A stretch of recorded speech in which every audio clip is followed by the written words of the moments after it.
The member's time has expired. I thank the member for Ballarat. The question is that the motion be agreed to, and I call the member for Leichhardt. Thank you very much indeed, Madam Deputy Speaker, and I'd like to first of all commend the member for Ryan for her ongoing advocacy on this issue.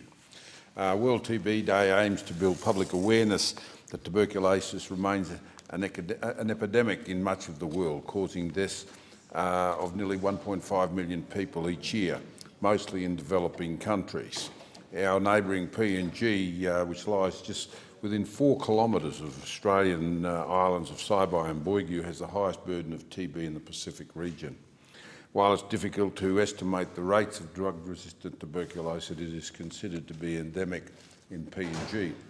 Out of approximately 23,000 cases reported in 2013, sadly 28% of these are people under the age of 15.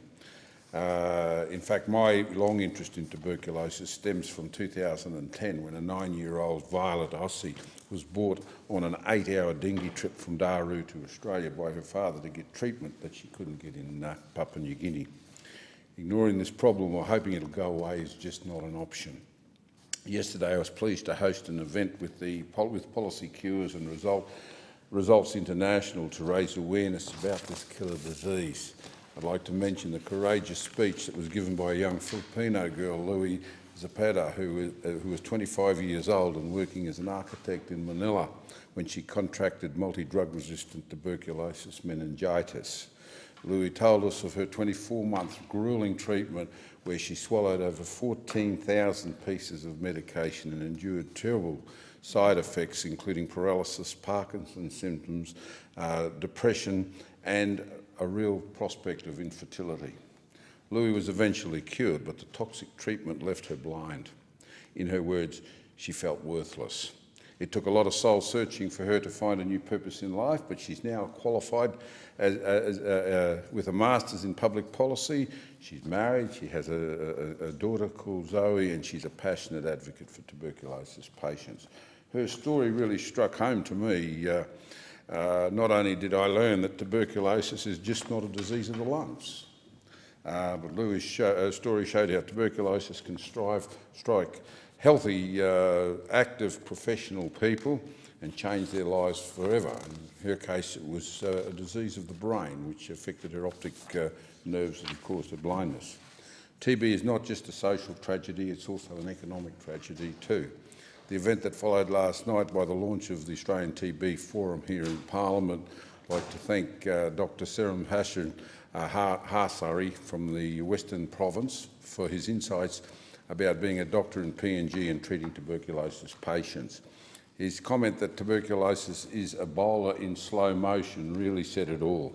His experiences in having to diagnose patients using out-of-date technologies and then struggle to administering toxic drugs for anywhere between 6 months and 2 years reinforces that we must get effective vaccine, better diagnostics and more efficient treatment.